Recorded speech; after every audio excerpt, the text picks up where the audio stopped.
Hi everybody, I'm Laura. I'm the owner of The New Normal, and tonight is episode 7 of my Kids in Conflict series. And total, there will be 10 episodes, so after tonight, 3 more to go. And for these last 4 episodes, I'm going to be focusing on a relationship for your child that is one of the most important relationships that they're going to have in their life. It's the sibling relationship. This is a relationship and an experience for you and your children that can be a source of great joy, but also can be a source of great conflict. And actually, I can guarantee you is a source of great conflict. It's normal for siblings to have conflict with each other. So tonight, that's where we're going to start. One of the main reasons that conflict occurs between children, and especially between siblings, is because they're inherently immature. You have to think, you have these 2 children that are sharing a space, sharing a lot of possessions, and it makes sense that they're going to experience conflict over these things. So one of the best things you can do as a parent is provide tools for your children to be able to communicate with each other throughout conflict, so they don't feel paralyzed by conflict or that conflict has to damage their relationship. You can help your children learn to communicate with each other so that they're able to handle sibling conflicts and conflicts with peers throughout life with ease and without a lot of tension. So first, let's start by imagining a scenario. You, as an adult, you're sitting at your office, at your desk, and you're using the computer, you have your hand on the mouse, working on a project, and your phone rings. So you turn yourself away from the computer, you pick up your phone, and you talk for a couple minutes to a colleague. When you turn back towards your computer, another coworker has come and has their hand on the mouse, and they've closed the window that you were working with and opened their own window, and they've started to do something. You can imagine that in this scenario, you would not be very happy with your coworker. They didn't even ask to use the computer. Now think about how often we ask our kids to be okay with this kind of situation. Imagine a scenario where Big Brother, we'll call him Jack, is playing with some Legos. Little sister, we can call her Jill, comes over and she wants to play too, but without asking and without making any eye contact with Big Brother, she knocks over the creation that he's been building and grabs the Legos that he was about to use next. In that kind of situation, as a parent, a lot of times the easiest thing to do is to just say to Big Brother especially, share, let her play with you, and expect him to be okay with it. Would that be a response that would be okay with you in the first scenario where your coworker comes over and intrudes on your space? Young children don't naturally have the nuanced social skills that are needed to navigate the Lego situation, but they definitely feel the frustration and resentment that comes with having someone intruding on their space. The good news is you can teach the social skills that children need to be able to navigate a Lego type situation with a lot more ease, and that translates to them being able to navigate a lot of situations with peers in a positive way in order to maintain relationships and build strong friendships. The first step is to teach Jill how to engage with her brother in a way that she knows that she has his attention. So you want to teach Jill to get Big Brother's attention by looking for eye contact, and she can get his attention gently by touching him on the shoulder and seeing if he makes eye contact. So that's the first step, is just making sure that your kids know how to make a connection with someone else before jumping into play with them. The second thing is to actually teach Jill the words to use when she wants to play with someone. So you can teach her to say, "Can I play with you?" And in this kind of situation where she wants to use something that her brother has, you would teach her to say, "Can I have a turn with that when you're finished?" And along with that question is an understanding that the ball is then in the court of Big Brother, of Jack. And your job as the parent is to support Jack in whatever decision he makes. And that is part of the process. So he may say, no, I don't want you to play with this right now. Or he might say, yes, you can play with me. Or you can play with it when I'm finished. Any of those responses are perfectly okay, and you are going to support him in that. And so because he knows that, that actually lowers his defenses a little bit already. He knows the ball's in his court. He knows you're not going to force him to play with little sister, and it helps him to be able to make a decision and communicate that directly with his sister. Also a skill that he'll be able to use throughout life when somebody is approaching him with a request. So the next step is for you to actively support Big Brother, Jack, in this situation, in his decision. So in this scenario, if he says, yes, you can have a turn with this when I'm finished, that's great. That's an awesome response. And then your job as a parent is to help little sister, Jill, figure out what to do next. You know, that's great that Jack responded to her, that he said what he wanted, but now you have to figure out what the next step is for Jill and help them come to an agreement so that they know what to expect. So you might say to Jack, how will Jill know when you're finished? And then he can say something like, I'll tell her, or I'll bring the toy to her when I'm finished. And then you want to turn to Jill and say, all right, you have to wait now until he's finished. So let's figure out what you can do to be patient while he's still playing with the toy. Let's go play with something else. You could, coach Jill a little bit by saying, sometimes when we play with other toys, it helps the time go faster. And, kids tend to kind of get engaged in things and sometimes forget what the original interaction was, especially for younger kids.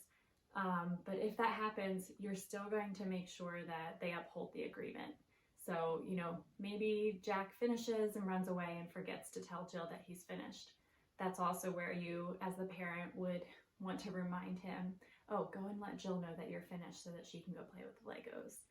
So you're there as a parent to support their decision, but, you're not actively intervening as far as making a decision about who's going to get what when. The kids are really in control of that. And the more you practice this, what you'll find is it's really amazing to see, in this case, Jack giving Jill a toy that just a few minutes ago he was holding on to for dear life and did not want to give up, ever. And then 5 minutes later, he's ready to run over and give it to Jill, and usually is so happy to make that exchange. And also to see Jill have that reaction of, wow, he actually did what he said he was going to do. That helps to build trust between siblings. So it's a great thing to practice so that you can kind of go through that process with your kids and see the outcomes. Now, all of that being said, you're not always going to get the response that you're looking for. Jack may not say, I'm going to let her know when I'm finished. He might say, I'm going to play with this all day. So in the situation where Jack says, no, I don't want to play with you, or no, I'm going to play with this all day, and so you can't have a turn because I'm not going to be finished anytime soon, that also is okay. As a parent, this is one of the hardest things. You have to let go of your attachment to the response. This is between the kids, and this is part of their relationship, is navigating this. And so as a parent, your job here is a little bit different because you're going to affirm what Jack said. You can say something like, it sounds like Jack wants to play by himself right now, so we're gonna give him some space to do that. And then turn your attention to Jill. And, you can first kind of just confidently, calmly say, since he's gonna play on his own, let's go find something else to do, and help guide Jill away from Jack so that he can have his space and you can start to engage Jill in something else so that she's able to move on. We all know sometimes this doesn't go very smoothly. Jill might be really set on playing with those Legos. That again is okay. And you're going to help hold the boundary, and you are going to expect big emotions to come from Jill. She's probably going to cry. She might scream. She might be upset. And that's okay. That's what your job as a parent is to, remind her that he gave his answer. And so it's okay for her to be upset. And when she's finished, you're going to help her get started with something else. So basically, again, your job is to support what's going on for both of the siblings in this situation, keep them safe. Jill might be really upset with Jack and might try to hit him, push him, all those things. And you can stop her from doing that, block her, help guide her physically away from Jack, and, just accept that she feels upset right now.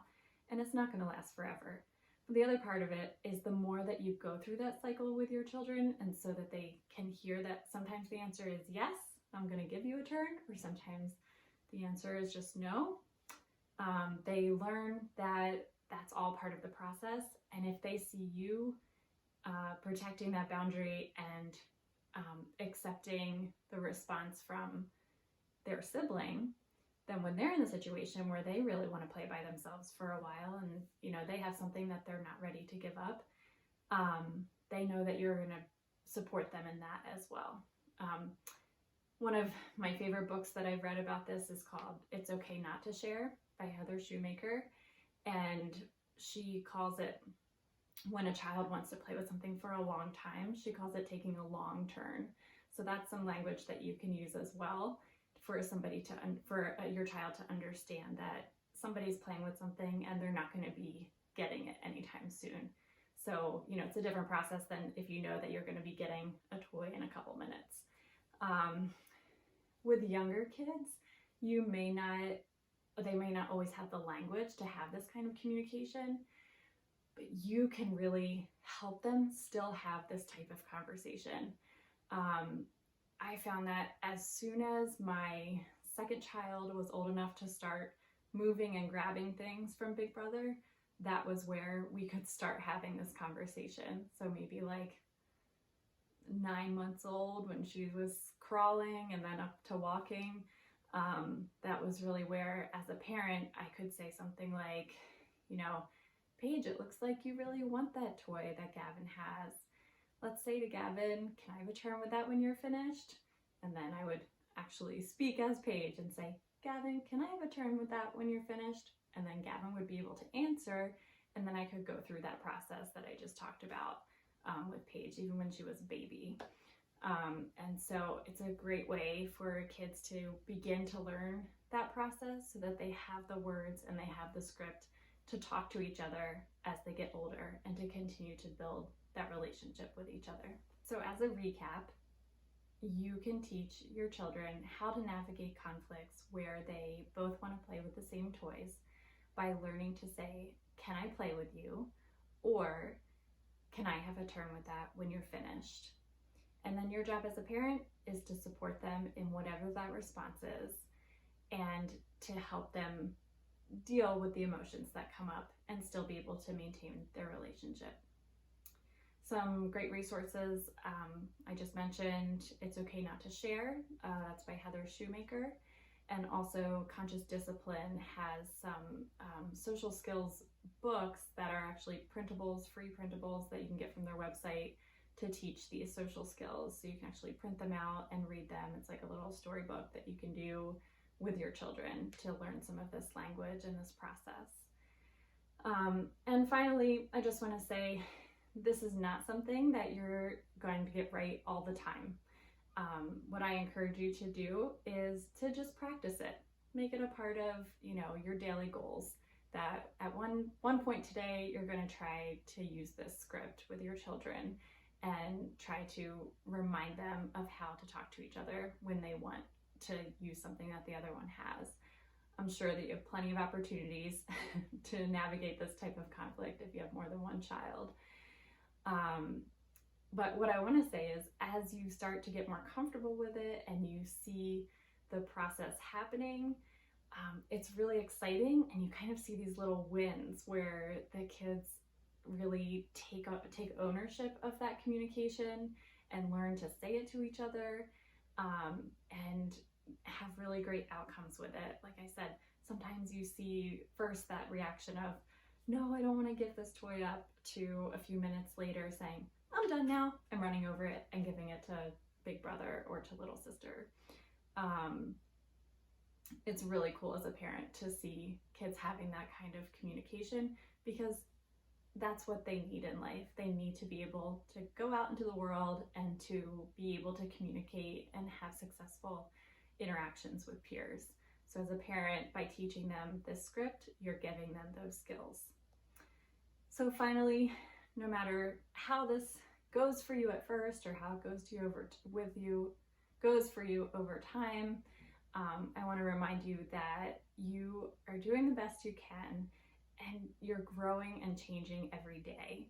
So don't feel like, I'm stuck in a rut, I'm never going to be able to change or get out of this cycle.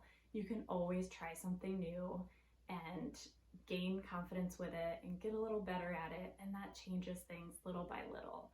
So no matter how today felt for you, just want to remind you that you are doing a great job, and tomorrow's a new day, and your kids are lucky to have you.